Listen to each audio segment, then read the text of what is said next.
I did it. I bought a van.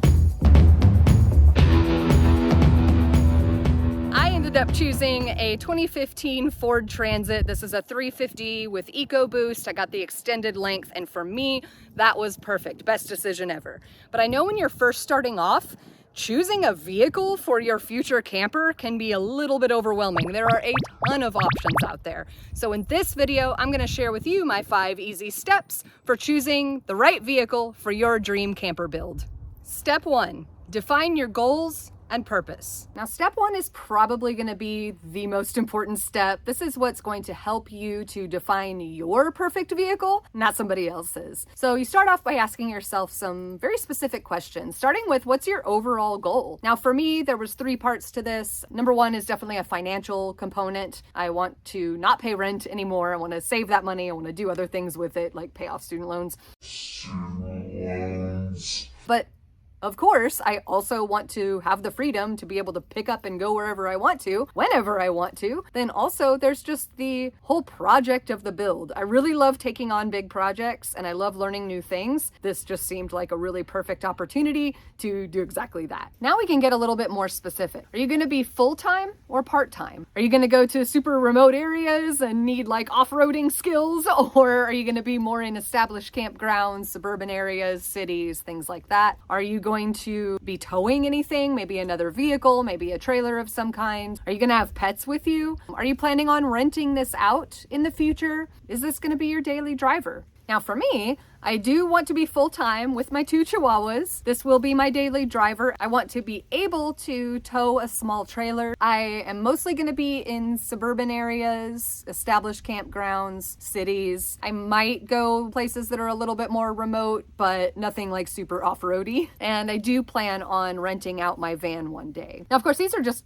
my answers to these questions. Yours are going to be completely different. In fact, I'd love to hear them. If you want to leave them in the comments, that would be awesome. Step 2, identify your necessary features and your non-negotiables. All right, now non-negotiables. This is going to be ridiculously different for every single person. My list of non-negotiables is pretty extensive because I am going to be full-time. I'm not going to go over every single one of them here, but I will post them just so that you can see. Hopefully, my list will give you some ideas of things to think about. Now, your non-negotiables might change over time. Like right now, I have hanging clothes storage on here. I might find later on that I didn't really need it that bad, but for right now, I'm calling that a non-negotiable because I do really appreciate having some hanging space. So this is my list. Let me know in the comments some of your non-negotiables. Step 3, research and eliminate. Okay, so now that we know what we want out of our vehicle, it's time to start researching some options. Now, to make this a little bit easier, I created some research categories that really helped me out. Now, as you're doing your research, you might find right away that you're able to eliminate some things. Like for me, since I knew that this was also going to be my daily driver, driving comfort was really important to me, being able to park in a parking lot. So large school bus, large shuttle bus, already just taken off my list. Beyond that, I did have to start looking at these different categories.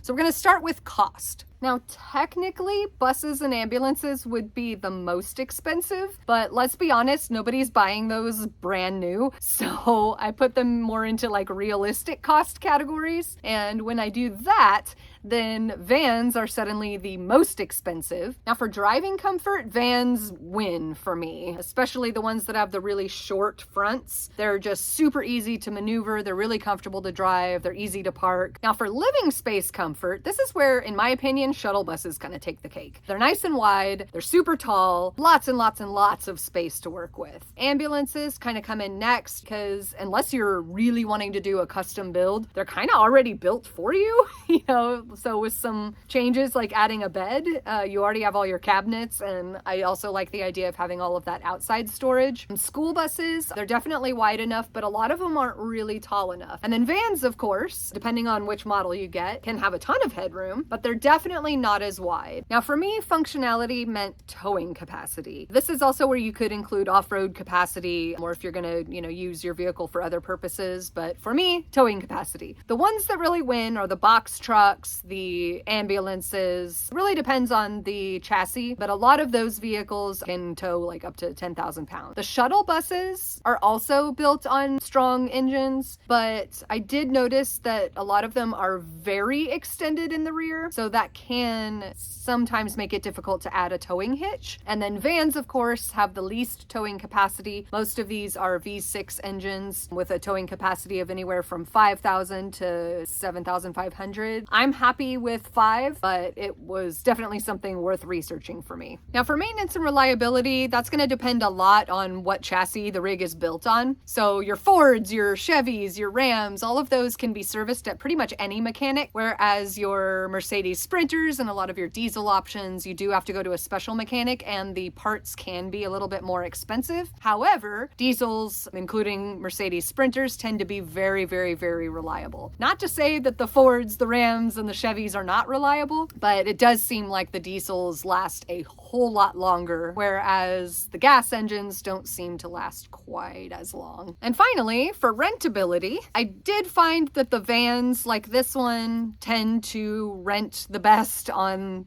websites like Outdoorsy and Turo and things like that. Not to say that a school bus or an ambulance wouldn't rent. There's definitely a novelty, factor there. But a lot of campgrounds do not allow those types of campers. So you can't have a shuttle bus, you can't have an ambulance, you can't have a school bus. If somebody is wanting to rent your vehicle, your average RV renter is probably taking it to some kind of RV park when they go on vacation. Keeping that kind of stuff in mind is really important. So for me, vans definitely win the rentability race. So with all this research done, we're ready to start eliminating some options. I had already eliminated large school buses because I knew it was going to be my daily driver as well, and there was no way in the world that I was going to be driving a huge school bus every day. Driving comfort really ended up being an important category for me. Rentability was another thing that ended up being ridiculously important to me. I wanted to be able to have a vehicle that renters could take more places, and then maintenance was another huge factor, being able to take it to pretty much any mechanic as long as it can fit in their garage.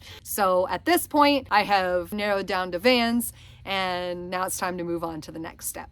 Step 4, narrow down to a specific make and model.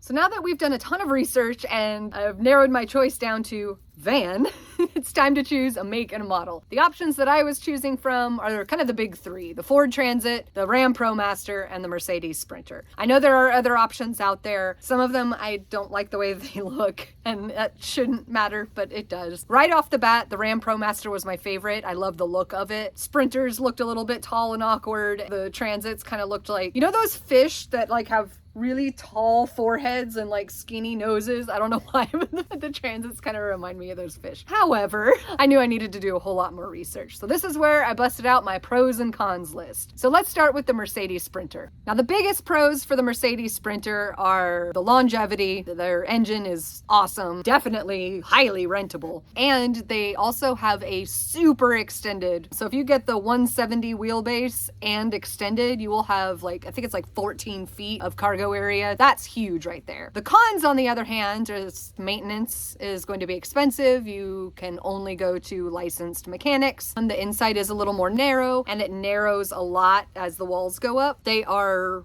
really expensive. They're worth it, but they're really expensive. And finding an option that I could afford was kind of out of the question. So right off the bat, from that pros and cons list, I realized I could remove Sprinter from my options.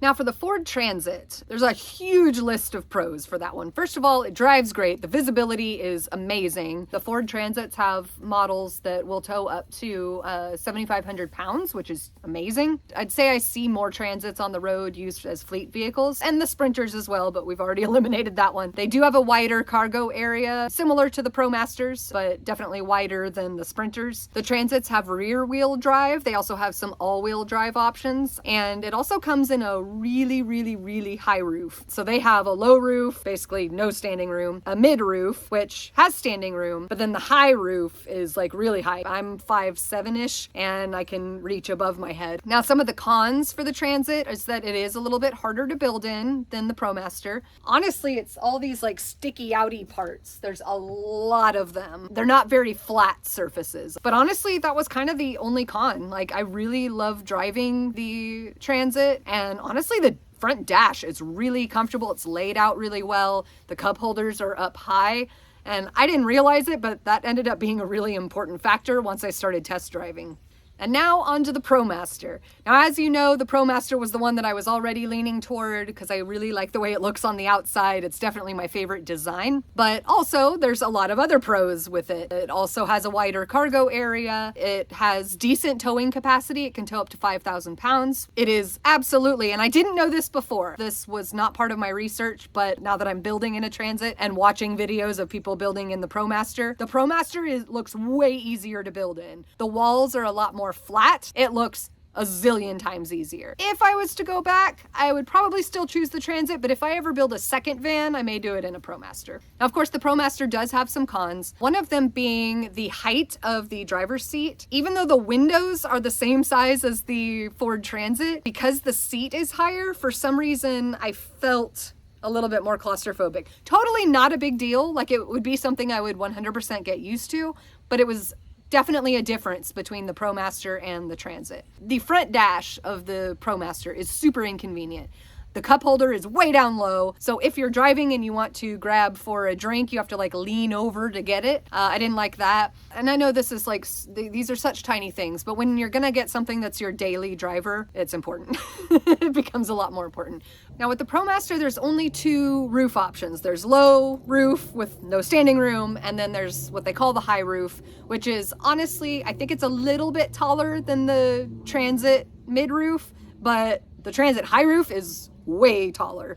So that was something that ended up being kind of important to me as well. The ProMaster also has a lower clearance. Because it's front wheel drive, there doesn't need to be extra room for the drive shaft underneath. Front wheel drive does tend to be a little bit easier to steer, and I think it's better in bad weather, but rear wheel drive definitely gives you a little bit more strength, I think. So after I finished all of that research, I was able to finally narrow it down to a make and model of the Ford Transit. The things that really made me decide was the higher clearance, the higher towing capacity, the much higher roof, and the comfort in driving. I really like the higher cup holders. I really do. And finally, step 5, start shopping. So I don't know if this step is the easiest and most fun or the hardest and most stressful.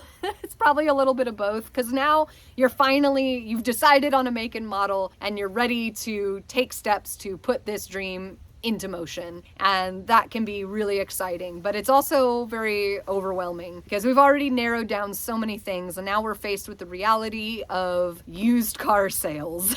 Now, you might be buying new. If you have the money to do that, that's awesome. Like, just do that. You can pick out exactly the options that you want. That's super easy. But when you're looking for a used car, it gets a little bit more complicated. I will say probably the most important thing that I did was look at out-of-state options and be willing to go out of state to get a good deal. I currently live in California, and I ended up purchasing my vehicle from Texas. My family lives in Texas, and my dad was willing to help me out, and he went and looked at this vehicle and checked it out. I didn't actually see the van until I was picking it up from the airport. She's beautiful. I probably searched for 4 or 5 months, sifting through all kinds of different options, and this one I knew this was the one. I really liked the couple that owned it before. They were planning on building it out. They had already cut out all the plywood for the floor, so that was really awesome. The guy's wife had already named the van. So this van's official name is Vanna White. It will have a nickname later on. Right now I just kind of keep calling it the Bear Cave because I call my dogs my little bears, and so I figured this is like our little cave.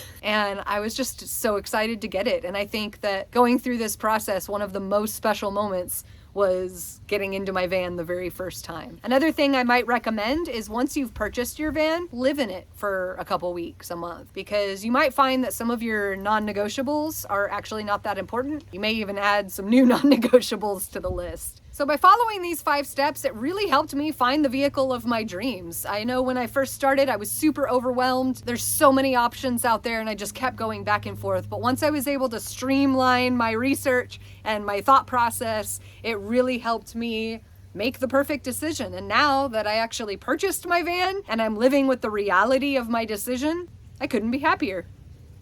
Thank you so much for watching to the end of this video. If you found it helpful, please leave a like. Maybe share it with someone you know, or if you have something that you want to add, leave a comment below. That rhymed. That was not supposed to rhyme. Anyways, subscribe for more. See you in the next one. Bye!